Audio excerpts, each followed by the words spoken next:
नमस्कार। मैं राजनीतिक परिवार में पैदा हुआ। जब मैं छोटा सा था 1980 में प्रियंका और मैं घर में लेई बनाते थे, रात को निकलकर पोस्टर चिपकाते थे। चुनाव समझता हूं। 20 साल से मैं स्वयं चुनाव लड़ रहा हूं।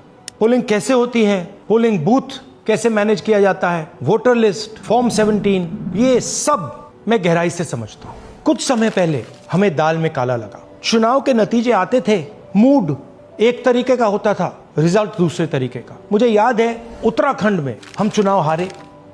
बाद में मैंने कैंडिडेट से पूछा कि जहां रोड शो हुआ था वहां जाके देखिए हमें कितने वोट मिले। हजारों लोग आए थे, पोलिंग बूथ में किसी ने वोट नहीं किया। यह असंभव था, यह हो ही नहीं सकता। उसके बाद छत्तीसगढ़ और मध्य प्रदेश के रिजल्ट, हमें लगा कुछ ना कुछ गलत हो रहा है। 2018 में मध्य प्रदेश में चुनाव होता है, हम जीतते हैं। हमारी सरकार चोरी हुई थी। 2023 में चुनाव होता है, मैंने अपने आंखों से भारत जोड़ो यात्रा में देखा, भयंकर एंटी इनकम्बेंसी, और हमें 65 सीट मिलते हैं। इम्पॉसिबल, हो ही नहीं सकता। और फिर महाराष्ट्र में पहली बार हमें सबूत मिला। विधानसभा और लोकसभा के बीच में जादू से नए वोटर आते हैं, और जहां भी इन नए वोटर्स ने वोट किया वहां वोट बीजेपी को गया। महाराष्ट्र चुनाव के बाद जब हमें डाउट हुआ, हमारे गठबंधन के सारे नेताओं ने प्रेस कॉन्फ्रेंस किए और हमने इलेक्शन कमीशन से कहा कि आप हमें वोटर लिस्ट दीजिए, वीडियो रिकॉर्डिंग दीजिए। इलेक्शन कमीशन ने मना किया।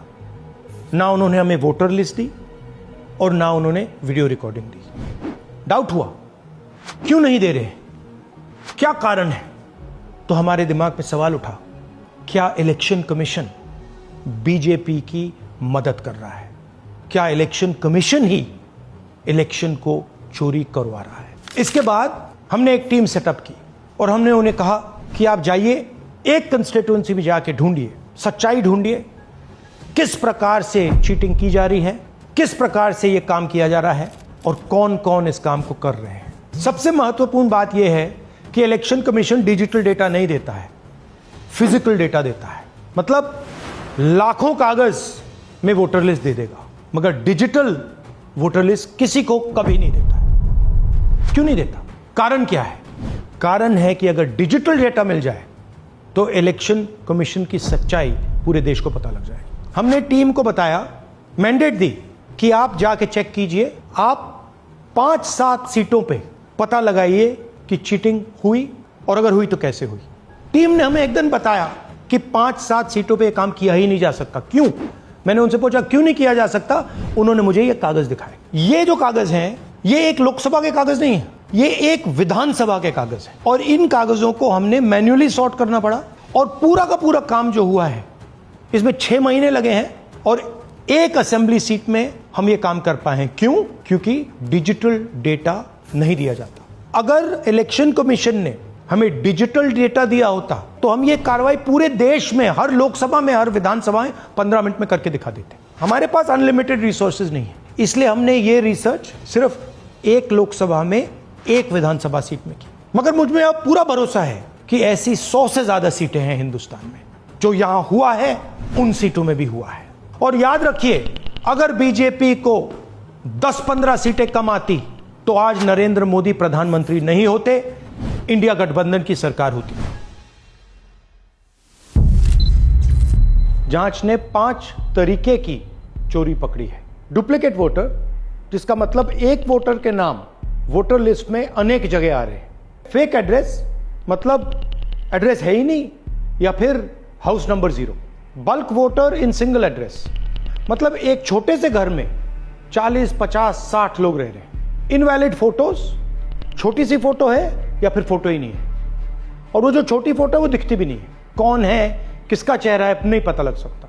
Misuse of form 6। Form 6 first time voters के लिए होती है, मतलब जिनकी एज 18-20 साल की हो, मगर वोटर लिस्ट में 90 साल के लोग फॉर्म 6 का प्रयोग कर रहे हैं। चुनाव में 6,50,000 वोटर थे, उसमें से 1 लाख चोरी के थे। अब मैं आपको 5 उदाहरण देता हूं। यह देखिए, गुरकीरत सिंह डांग, इसका नाम 4 अलग अलग बूथों पे आता है।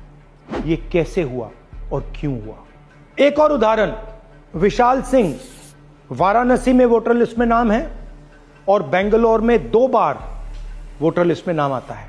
क्या ये वाराणसी में वोट कर रहे हैं या बेंगलोर में वोट कर रहे हैं या दोनों जगह वोट कर रहे हैं। एक और उदाहरण देखिए, हाउस नंबर 0। तो आपने कभी सुना है हाउस नंबर 0? हमने तो नहीं सुना था, मगर बेंगलोर में हजारों हाउस नंबर 0 हैं वोटर लिस्ट पे। हाउस नंबर 35 की कहानी सुनिए। छोटा सा घर है, ज्यादा से ज्यादा 4 लोग रह सकते हैं, मगर इस 35 में 80 लोग वोटर लिस्ट में रजिस्टर्ड है। ये ईआरओ ने कैसे अप्रूव किया, क्यों अप्रूव किया, पता लगाना है। अच्छा, अब ये देखिए वोटर लिस्ट, इनकी फोटो देखिए, या फोटो है ही नहीं या फिर छोटी छोटी फोटो है तो दिख नहीं सकती। इन वोटर आईडीज पे वोट दिया गया है। अब मैं आपको बताता हूं शकुन रानी की कहानी। फर्स्ट टाइम वोटर बनी है, 70 साल की आयु है। एक बार फॉर्म 6 का प्रयोग किया और उसके कुछ ही महीने बाद दूसरी बार फॉर्म 6 का प्रयोग होता है। 2 बार इनका नाम वोटर लिस्ट में आता है और फर्स्ट टाइम वोटर की लिस्ट में आता है। ये फर्स्ट टाइम वोटर हो ही नहीं सकती। तो क्या शकुन रानी जी ने वोट किया या किसी और ने शकुन रानी जी के लिए वोट किया? ये ही छुपाने के लिए सीसीटीवी का डेटा हमें नहीं दिया जा रहा है। और ये शकुन रानी जी अकेली नहीं है, ऐसे हजारों लोग हैं जिन्होंने फॉर्म 6 का प्रयोग करके 2-3 बार वोटर लिस्ट में नाम डाला है। हमने पहले इलेक्शन कमीशन से इलेक्ट्रॉनिक वोटर लिस्ट मांगी थी, सीसीटीवी फुटेज मांगी थी। उन्होंने अपना काम नहीं किया, हमें नहीं दिया। फिर हमने अपना इन्वेस्टिगेशन कराया, आरटीआई भरे और हमारे पास डेटा आया। भाई और बहनों, सच्चाई यह है कि हिंदुस्तान में इलेक्शन कमीशन और बीजेपी मिलकर इलेक्शन चोरी कर रहे हैं। यह पूरा का पूरा सबूत ब्लैक एंड व्हाइट में आज हमने आपको दिया है। इलेक्शन कमीशन जानता है कि हमने उनकी चोरी पकड़ ली है, इसीलिए एसआईआर आया है। यह एसआईआर जो है इंस्टीट्यूशनलाइज चोरी है। इलेक्शन कमीशन खुलकर बिना डरे बीजेपी के साथ मिलकर चोरी कर रहा है। और ये जो एसआईआर है, इसका लक्ष्य गरीबों का जो हक है, उनका वोट जो है, उनसे चोरी करने का है। मैं आपको एक और बात बताना चाहता हूं। इस पूरी इन्वेस्टिगेशन में हमने वोटर एडिशन को देखा है, मगर जितना एडिशन होता है शायद उससे ज्यादा डिलीशन होता है, सबट्रैक्शन होता है।